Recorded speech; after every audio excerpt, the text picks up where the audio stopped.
Radio मानव रचना 107.8 पर मैं हूँ सरिता आपके साथ और शुरू हो चुका है कार्यक्रम आत्मदर्शन। श्रोताओं, इस कार्यक्रम में हम ढेर सारी बातें ऐसी करते हैं जो ज्ञान की बातें होती हैं और बहुत सारी पुस्तकों और ग्रंथों से ज्ञान हम आप तक पहुँचाने की कोशिश करते हैं। और इस कार्यक्रम में हमेशा की तरह अपना ज्ञान हमारे साथ बांटने के लिए स्टूडियो में मौजूद हैं रागलेखा दासी जी, चरण आश्रित योगाचार्य श्रीमद भक्ति वेदांत नारायण गोस्वामी जी की शिष्या। रागलेखा दासी जी, आपका स्वागत है हमारे स्टूडियो में।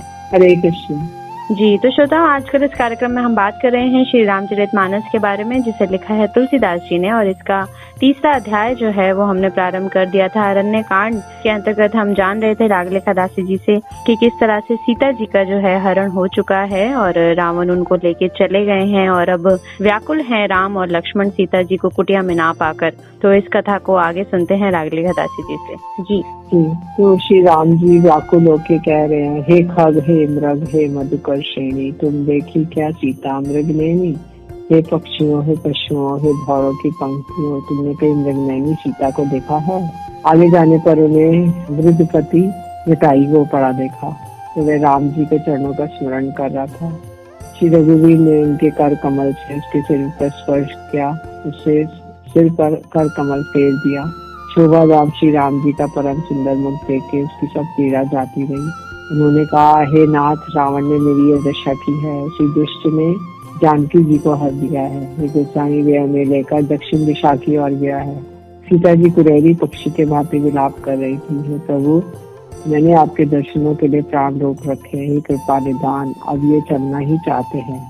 श्री रामचंद्र जी ने मुस्कुराते हुए मुंह से ये बात कही, मरते समय जिसका नाम मुख में आ जाने से अधम महान पापी भी मुक्त हो जाता है, ऐसा वेद बातें हैं। वही आप मेरे नेत्रों के विषय होकर सामने खड़े हैं। हे नाथ, अब मैं किस कमी की पूर्ति के लिए देह को रखूं। हे तात, शरीर छोड़कर आप मेरे परम धाम में जाइए, श्री राम जी ने कहा। हे तात, सीता हरण की बात आप जाकर पिताजी से न कहिएगा। यदि मैं राम हूँ तो दशमुख रावण कुटुंब सहित वहां जाकर स्वयं ही कहेगा। मिताई ने बुद्ध की देह त्याग कर हरि का रूप धारण किया। अखंड भक्ति का वरदान मांगकर दुधराज पिताई श्री हरि के परम धाम को चला गया। रामचंद्र जी ने उसकी दाह कर्म शादी संस्कार सारी क्रियाएं यथा योग्य अपने हाथों से की। श्री राम जी उसे गति देकर शबरी जी के आश्रम में पधारे। शबरी जी ने रामचंद्र जी को घर में आए हुए देखा तब मुनि मतंग जी के वचनों को याद करके उनका मन प्रसन्न हो गया। कमल सदृश नेत्र, विशाल भुजा वाले, जटाओं का मुकुट और हृदय पर वनमाला धारण किए हुए सुंदर सांवले और गोरे दोनों भाइयों के चरणों में शबरी जी दुपट पड़ी। जल देकर आदर पूर्वक दोनों भाइयों को चरण धोए, फिर उन्होंने सुंदर आसन पर बैठाया। उन्होंने अत्यंत रसीले और स्वादिष्ट कंद मूल और फल लाकर राम जी को दिए। प्रभु ने बार बार प्रशंसा करके उन्हें प्रेम सहित खाया। फिर वे हाथ छोड़कर आगे खड़ी हो गई। प्रभु को देखकर उनका प्रेम अत्यंत बढ़ गया। उन्होंने कहा, मैं किस प्रकार आपकी स्तुति करूं। मैं नीच जाति की एक अत्यंत मूढ़ बुद्धि हूँ, जो अधम से अधम है। स्त्रियों उनमें भी अत्यंत अधम है, उनमें भी हे पापनाशन में मंद बुद्धि हूँ। रघुनाथ जी ने कहा, हे भामिनी, मेरी बात सुन, मैं तो केवल एक भक्ति की ही संबंध मानता हूँ। भक्ति से रहित मनुष्य कैसे लगता है, जैसे जलहीन बादल दिखाई देता है। मैं तुझसे अब अपनी नवदा भक्ति कहता हूँ, तो सावधान होकर सुन। और मन में पहली भक्ति है संतों का संग, सत्संग। दूसरी भक्ति है मेरे कथा प्रसंग में प्रेम। तीसरी भक्ति है अभिमान रहित होकर गुरु के चरण कमलों में सेवा।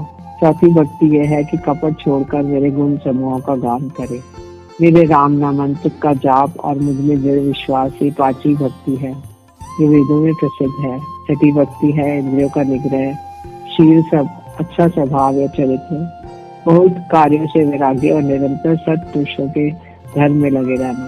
सातवीं भक्ति है जगत धर्म में समभाव में राम माए देखना और संतों को मुझसे भी अधिक करके मानना। आठवीं भक्ति है जो कुछ मिल जाए उसी में संतोष करना और स्वप्न में पराये दोषों को ना देखना।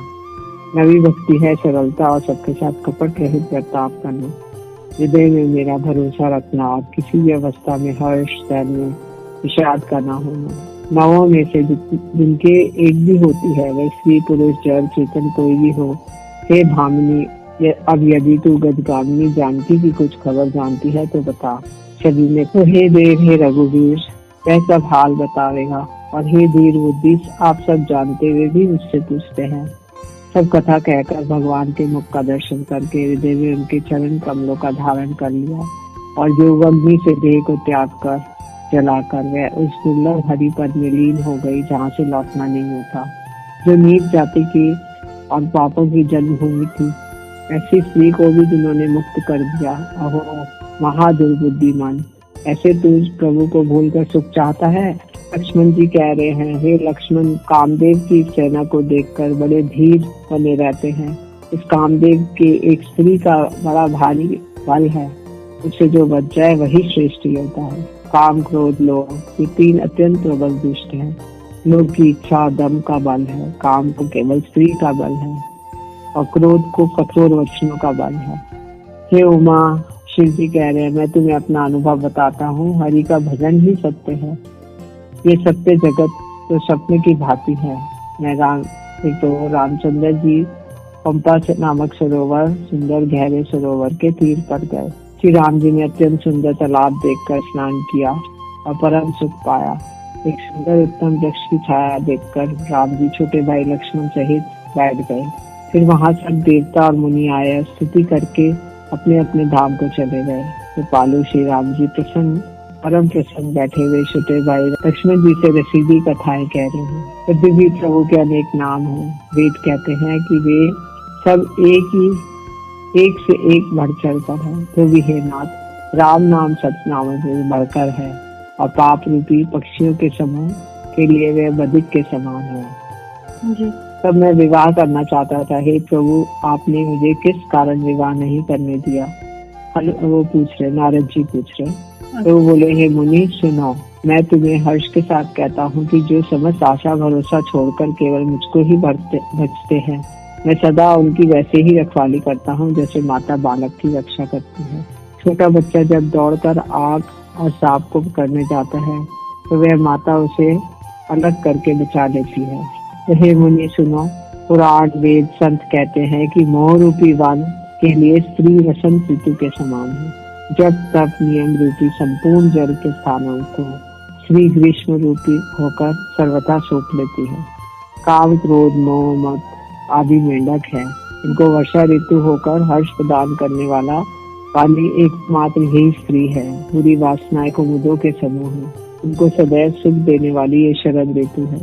युवती स्त्री अवगुणों का मूल, पीड़ा देने वाली और सब दुखों की खान है। इसलिए हे मुनि, मैंने जी में ऐसा जाना कि तुमको विवाह करने से रोक दिया।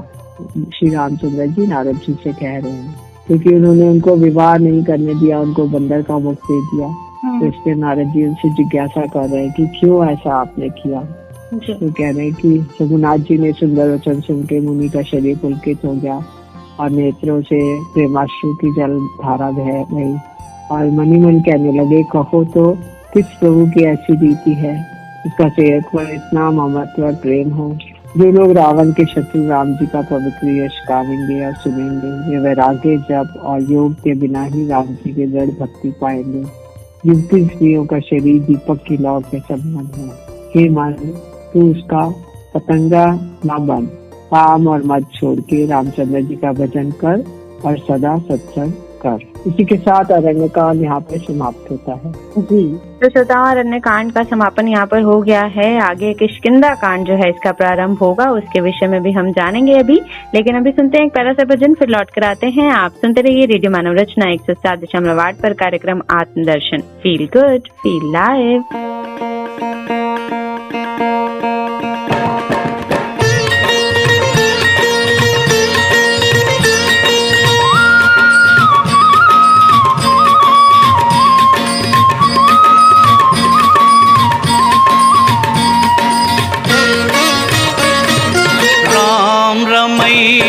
जग रखवारे, तेरा हमें सहारा हो। जीवन नैया तारन हारे, दिल ने तुम्हें पुकारा हो। राम रमैया,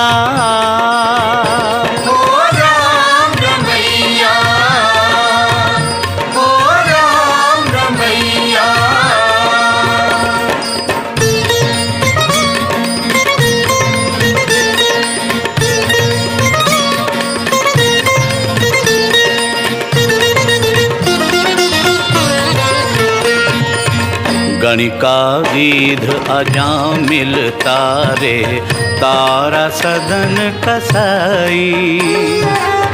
तुलसी के तुम बन गए प्यारे, तारी मीरा बाई। राम रमैया कबीर पुकारे, हो गए भव से पारा हो। राम रमैया जग रखवारे, तेरा हमें सहारा हो। राम रमैया, ओ राम रमैया, ओ राम रमैया।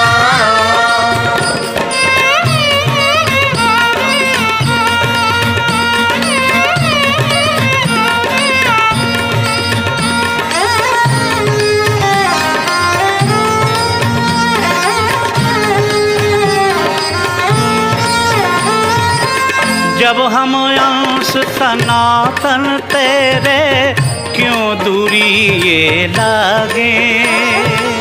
तू ही कृपा करे जो स्वामी, भीतर ज्योति जागे। दया निधे है प्राण आधारे, कर दो घट उजियारा हो। राम रमैया जग रखवारे, तेरा हमें सहारा हो। राम रमैया, ओ राम रमैया, ओ राम रमैया।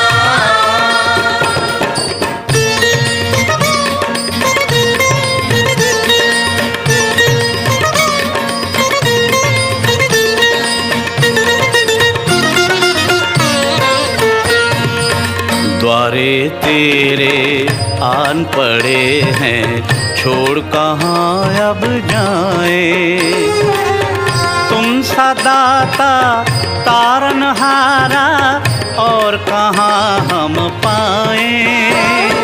शरण लगा लो प्राण प्यारे, रहे न कोई दुखियारा हो। राम रमैया जग रखवारे, तेरा हमें सहारा हो। जीवन नैया तारनहारे, दिल ने तुम्हें पुकारा हो। राम रमैया जग रखवारे, तेरा हमें सहारा हो। राम रमैया, ओ राम रमैया, ओ राम रमैया।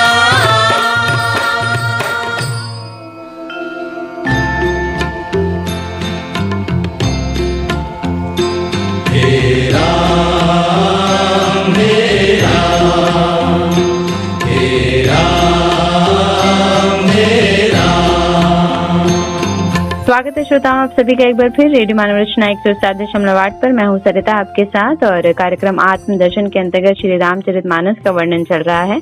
और इसका जो चौथा अध्याय है वो हम अब प्रारंभ करने जा रहे हैं, जिसका नाम है किष्किंधा कांड। तो रागलेखा दासी जी इसके बारे में बताएं जी। किष्किंधा कांड में कैसे श्री राम जी सुग्रीव और हनुमान जी सबसे मिले, तो उसका वर्णन है। तो रघुनाथ जी आगे चले, ऋष्यमुख पर्वत निकट आया। वहां पर ऋष्यमुख पर्वत पर मंत्री सहित सुग्रीव रहते थे। अतुलनीय बल की सीमा श्री रामचंद्र जी और लक्ष्मण को आते देखा। सुग्रीव अत्यंत भयभीत होकर बोला, हे हनुमान सुनो, ये दोनों पुरुष बल और रूप की निधान है। तुम ब्रह्मचारी का रूप धारण करके जाके देखो। हनुमान जी ब्राह्मण का रूप धर कर वहां गए और मस्तक नवाकर इस प्रकार पूछने लगे, हे वीर सांवले और गोरे शरीर वाले, आप कौन हैं? ये क्षत्रिय के रूप में वन में फिर रहे हैं। ये स्वामी कठोर भूमि पर कोमल चरणों से चलने वाले, आप किस कारण से वन में विचर रहे हैं? श्री रामचंद्र जी ने कहा, हम कौशलराज दशरथ जी के पुत्र हैं और पिताजी का वचन मानकर वन आए हैं। हमारे राम लक्ष्मण नाम है, हम दोनों भाई हैं। हमारे साथ सुंदर सुकुमारी स्त्री थी। ए वन में राक्षस ने मेरी पत्नी जानकर जानकी को हार लिया। हे ब्राह्मण, हम उसे ही खोजते फिरते हैं। हमने तो अपना चरित्र कह सुनाया, अब हे ब्राह्मण अपनी कथा समझा कर कहिए। प्रभु को पहचान कर हनुमान जी उनके चरण पकड़कर पृथ्वी पर गिर पड़े। शरीर पुलकित है, मुख से वचन नहीं निकलता। वो प्रभु के सुंदर वेश की रचना देख रहे हैं। मैं तो आपके माया के वश भूला फिरता हूँ, इसी से मैंने अपने स्वामी आपको नहीं पहचाना, श्री हनुमान जी कह रहे हैं जी। सेवक स्वामी के और पुत्र माता के भरोसे निश्चिंत रहता है। प्रभु को सेवक का पालन पोषण करते ही बनता है, करना ही पड़ता है। ऐसा कहकर हनुमान जी अकुलाकर प्रभु के चरणों में गिर पड़े। उन्होंने अपना असली शरीर प्रकट कर दिया। उनके हृदय में प्रेम छा गया। तब रघुनाथ जी ने उन्हें उठाकर हृदय से लगाया और नेत्रों में जल छींचकर शीतल किया। प्रसन्न देखकर पवन कुमार हनुमान जी ने हृदय में हर्ष छा गया। इस सबके उनका सब दुख जाता रहा। वे बोले, हे नाथ, इस पर्वत पर वानर राज सुग्रीव रहता है, वे आपका दास है। हे नाथ, उससे मित्रता कीजिए और उसको उसे दीन जानकर निर्भय कर दीजिए। वह सीता जी की खोज कराएगा और जहाँ तहाँ करोड़ों वानरों को भेजेगा। इस प्रकार सब बातें समझाकर हनुमान जी ने राम लक्ष्मण दोनों जनों को पीठ पर चढ़ा लिया। तो जब सुग्रीव ने रामचंद्र जी को देखा तो अपने जन्म को अत्यंत धन्य समझा। सुग्रीव चरणों में मस्तक नवाकर आदर सहित मिले। रघुनाथ जी भी छोटे भाई सहित उनसे गले लगाकर मिले। सुग्रीव जी मन मन में सोच रहे हैं कि हे विधाता, क्या ये मुझसे प्रीति करेंगे? तब हनुमान जी ने दोनों ओर की सब कथा सुनाकर अग्नि को साक्षी देखकर परस्पर दृढ़ करके प्रीति जोड़ दी। मैं एक बार यहाँ मंत्रियों के साथ बैठा हुआ था। सुग्रीव जी कहने लगे, कुछ विचार कर रहा था, तब मैंने पराये शत्रु के वश में पड़ी हुई विलाप करती हुई सीता जी को आकाश मार्ग से जाते देखा था। हमें देखकर उन्होंने राम राम हा राम कहकर वस्त्र गिरा दिया था। रामचंद्र जी ने उसे मांगा और सुग्रीव जी ने तुरंत ही वह दे दिया। वस्त्र को गले से लगाकर रामचंद्र जी ने बहुत ही सोच किया, हे सुग्रीव, मुझे बताओ तुम वन में किस कारण रहते हो? सुग्रीव ने कहा, हे नाथ, बाली और मैं दो भाई हैं। हम दोनों में ऐसी प्रीति की वर्णन नहीं की जा सकती। हे प्रभु, मैं दानव का एक पुत्र था, उसका नाम था मायावी। एक बार वह हमारे गांव में आ गया। उसने आधी रात को नगर के फाटक पर आकर पुकारा। वाली शत्रु के बल को सहन नहीं कर सका। वह दौड़ा और उसे देखकर मायावी भागा। मैं भी भाई के संग लगा चला गया। मैं मायावी एक पर्वत की गुफा में घुस गया। बाली ने मुझे समझाकर कहा कि तुम 15 दिन तक मेरी बात देखना, यदि मैं उतने दिनों में ना आऊं तो जान लेना कि मैं मारा गया। हे खराबी में मैं वहाँ महीने भर तक रहा। वहाँ उस गुफा से रक्त की बड़ी भारी धारा निकली। मैंने सोचा कि बाली को मार डाला और वे आकर मुझे मारेगा, इसलिए वे वहाँ गुफा में शिला रख के भाग आया है। मंत्रियों ने नगर को बिना स्वामी के देखा तो मुझे जबरदस्ती राज्य दे दिया। बाली उसे मारकर घर आ गया और राज सिंहासन पर मुझे देखकर उसके जी में भेद बढ़ाया। उसने समझा कि राज्य के लोभ से मैंने गुफा के द्वार पर शिला दे दिया था और जिसे मैं बाहर ना निकाल सकूं, और यहाँ आकर राजा बन बैठा। उसने मुझे शत्रु के समान बहुत अधिक मारा और मेरे सर्वस्व मेरी स्त्री को छीन लिया। कृपालु रघुवीर, मैं उसके भय से समस्त लोकों में बेहाल होकर फिरता रहा। वह शाप के कारण यहाँ नहीं आता तो मैं मन में भयभीत रहता हूँ। सेवक का दुख सुनकर दीनों पर दया करने वाले रघुनाथ जी ने दोनों विशाल भुजाएं फरक उठी। सुग्रीव सुनो, मैं एक ही बाण से बाली को मार डालूंगा। अपने पर्वत के समान दुखों को धूल के समान और मित्र को धूल के समान दुख को सुमेरु पर्वत के समान जाने। इस सखा, मेरे बल पर अब तुम चिंता छोड़ दो, इस सब प्रकार से मैं तुम्हारे काम आऊंगा। सुग्रीव ने कहा, हे रघुवीर सुनिए, बाली महान बलवान और अत्यंत रणधीर है। फिर सुग्रीव ने रामचंद्र जी को दुंदुभी राक्षस की हड्डियों और ताल के वक्ष दिखलाए। रघुनाथ जी ने उन्हें बिना किसी परिश्रम से ढा दिया। रामचंद्र जी का अपरिमित बल देखकर सुग्रीव की प्रीति बढ़ गई। उसमें विश्वास हो गया कि इस बाली का वध अवश्य ही कर देंगे। श्री राम जी ने कहा, दोनों भाइयों का एक सा रूप है, इसी भ्रम से मैंने उसको नहीं मारा। फिर राम जी ने सुग्रीव को शरीर पर हाथ से स्पर्श किया, जिससे उसका शरीर वज्र के समान हो गया। उसकी सारी पीड़ा जाती रही। तब राम जी ने सुग्रीव के गले में फूलों की माला डाल दी और फिर उसे बड़ा भारी बल देके भेजा। दोनों में पुनः अनेक प्रकार का युद्ध हुआ। रघुनाथ जी ने वृक्ष की आड़ से देख रहे थे। सुग्रीव जी ने बहुत से छल बल किए, किंतु अंत में भय मानकर हृदय से हार गया। तब राम जी ने तान कर बाली के हृदय में बाण मारा। तो बाली कहने लगा, हे गोसाई, अपने धर्म की रक्षा के लिए आपने अवतार लिया है। मुझे व्याध की तरह छिपकर मारा और मेरे बैरी सुग्रीव प्यारा, ये नाथ किस दोष से आपने मुझे मारा। रामचंद्र जी ने कहा, हे मोर सुन, छोटे भाई की स्त्री, बहन, पुत्र की स्त्री, कन्या, ये चारों समान है। उनकी जो भी कोई बुरी दृष्टि से देखता है उसको मारने से कुछ भी पाप नहीं होता। मुनिगण जन्म जन्म में प्रत्येक जन्म में साधन करते हैं, किंतु अंतकाल में से नाम नहीं कहा जाता। जिसके नाम के बल से शंकर जी काशी में सबको समान रूप से अविनाशी गति दे देते हैं। श्री रामचंद्र जी ने बाली को अपने परम धाम भेज दिया। नगर के सब लोग व्याकुल होकर दौड़े। बाली की स्त्री तारा अनेक प्रकार से विलाप करने लगी। उसके बाल बिखरे हुए थे और वह देह को संभाल नहीं पा रही थी। तारा को व्याकुल देखकर अगनाथ जी ने उसको ज्ञान दिया और उसकी माया अज्ञान हर लिया और पृथ्वी, जल, अग्नि, वायु, आकाश, इन 5 तत्वों से अत्यंत अधम शरीर रचा है, ऐसा बताया। ये शरीर तो प्रत्यक्ष तुम्हारे सामने सोया हुआ है और जीव नित्य है, फिर तुम किसके लिए रो रही हो। जब ज्ञान उत्पन्न हो गया तब वह भगवान के चरणों में लगी और उसने परम भक्ति का वर मांग दिया। तदनंतर राम जी ने सुग्रीव जी को आज्ञा दी। सुग्रीव ने विधि पूर्वक बाली का सब मृतक कर्म किया। तब राम जी ने छोटे भाई लक्ष्मण को समझाकर कहा कि तुम जाकर सुग्रीव को राज्य दे दो। जी, बहुत ही खूबसूरत प्रसंग श्रोताओं हमने अभी जाना किष्किंधा कांड के अंतर्गत कि किस तरह से प्रभु श्री राम से हनुमान जी और सुग्रीव जी मिल चुके हैं और बाली का भी वध हो चुका है और किस तरह से बाली की पत्नी को ज्ञान दिया है और वो प्रभु श्री राम के चरणों में नतमस्तक हो गई, हमेशा के लिए उनकी परम भक्त बन गई है और अब सुग्रीव को जो है वो राज्य मिल चुका है। तो श्रोताओं अब इसके अंतर्गत आगे की कथा को हम जानेंगे, लेकिन अगले एपिसोड में, क्योंकि वक्त हुआ है अभी आप लोगों से इजाजत लेने का। तो अगले कथा से आपका बहुत बहुत शुक्रिया हमारे स्टूडियो में आने के लिए। हरे कृष्ण। जी, तो श्रोताओं आज के लिए हमें इस कार्यक्रम से दीजिए इजाजत और आप सुनते रहिए रेडियो मानव रचना 107.8 पर आने वाले अन्य कार्यक्रमों को भी। Feel good, feel live. मांगे सबकी खैर, मांगे सबकी खैर बाबा, सबका भला मेरे राम जी करें, सबका भला मेरे राम जी करें। मांगे सबकी खैर बाबा, सबका भला मेरे राम जी करें, सबका भला मेरे राम जी करें।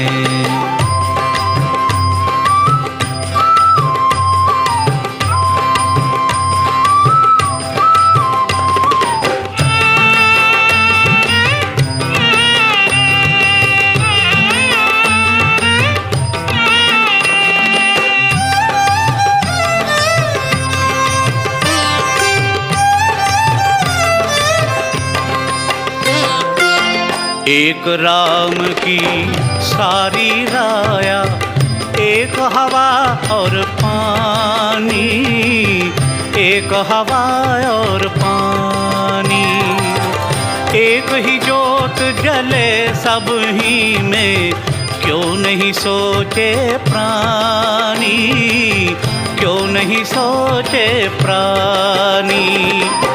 मन की आँख से देख रे भैया, कोई नहीं है गैर बाबा, सबका भला मेरे राम जी करें, सबका भला मेरे राम जी करें, सबका भला मेरे राम जी करें, सबका भला मेरे राम जी करें।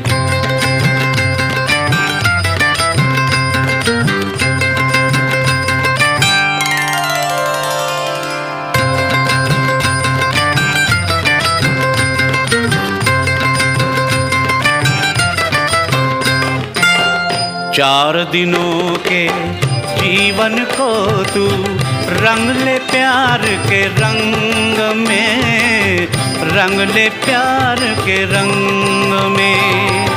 मोह माया में बंधना नहीं, चाले ना कोई संग में, चाले ना कोई संग में। शुभ कर्मों से भर ले झोली, कर ले जग की सैर बाबा, सबका भला मेरे राम जी करें, सबका भला मेरे राम जी करें, सबका भला मेरे राम जी करें, सबका भला मेरे राम जी करें।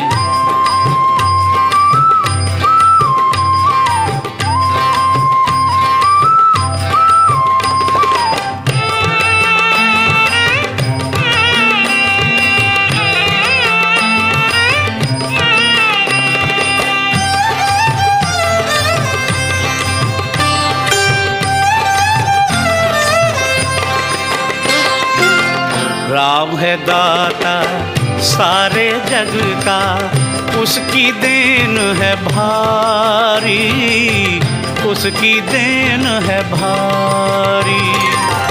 बिन मांगे वो झोली भरता, ऐसा पर उपकारी, ऐसा पर उपकारी।